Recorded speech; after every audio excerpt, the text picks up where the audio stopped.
आपलं कर्तव्य आम्ही 8,000 मराठवाड्यात मनोदानाकडे बघून निवडून दिले. त्याचं 8,000चं कर्तव्य आहे की तुम्हाला आंदोलन उपोषण करा. हिंदी न्यूजला आपली बातमी होती, कल्पना नाही दिल्लीत आपला उपोषण चालू आहे. आमची कळकळीची माहिती आहे, त्याचा विरोध करून नाही.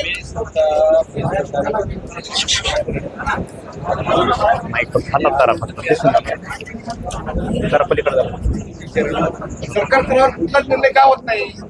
सरकार का खेळवट ठेवते?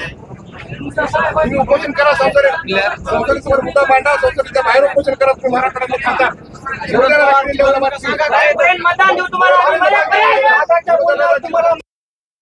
दादाच्या बोलण्यावर तुम्हाला मतदान दिलं, पण आमचा काही 8 जिल्ह्यातले खासदार निवडून दिले. आमची एकच विनंती आहे, दादा तुमच्या हातात आहे, कृपा करून तुम्ही मुद्दा मांडा, तळमळी न मांडा. आमचं म्हणणं संसदेत मांडा, इथं नका.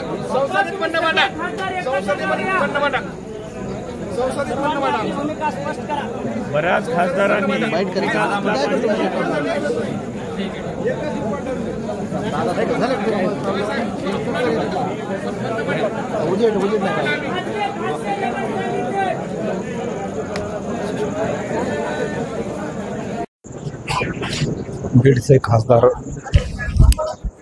बीडचे खासदार बजरंग बाप्पा सोनवणे मनोजदादा जरांगे पाटील यांच्या भेटीसाठी आंतरवाली सराटीमध्ये आलेले आहेत.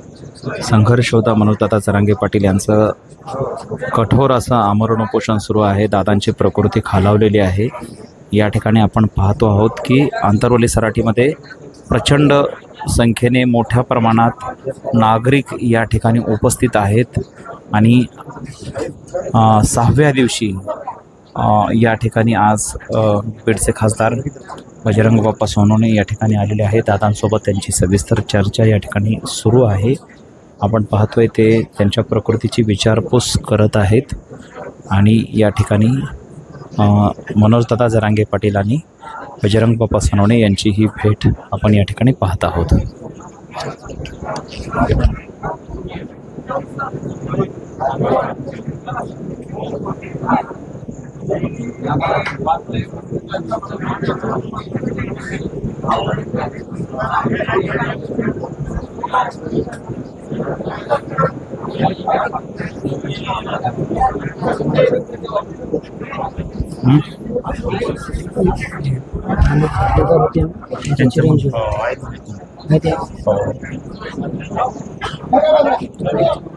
नाही कशा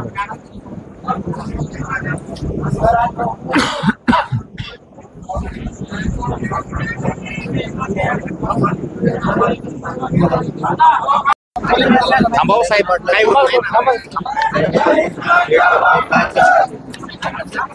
त्याच्या तब्येतीची विचारपूस केली. तब्येत त्यांना एकच सांगितलं की आपण तब्येतीची काळजी घेऊन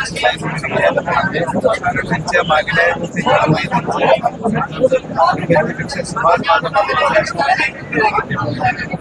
त्या पद्धतीने मागणी करत आहेत आणि आम्ही सगळे राजकीय मंडळी खरी असेल तर त्यांच्या तब्येतीची काळजी घेणं आणि त्यांची तब्येत कशी चांगली होईल त्याच्यासाठी कोणती उपोषण याची काळजी घेणे सरकारचं काम. सरकारला मी पण खासदार म्हणून माझी जिम्मेदारी मी त्या पद्धतीने करणार. समाजाच्या तीव्र भावना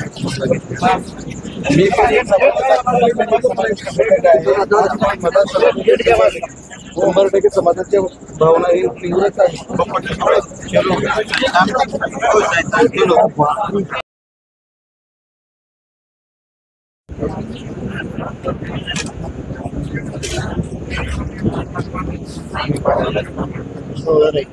ठीक आहे यादी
मित्रच आहेत.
कोणते?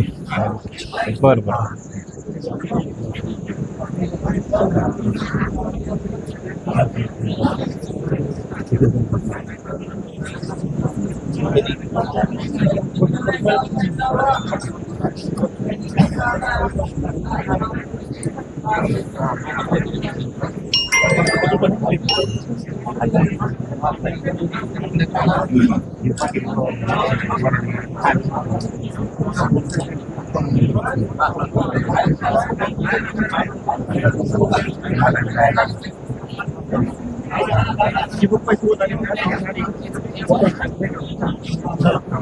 चला.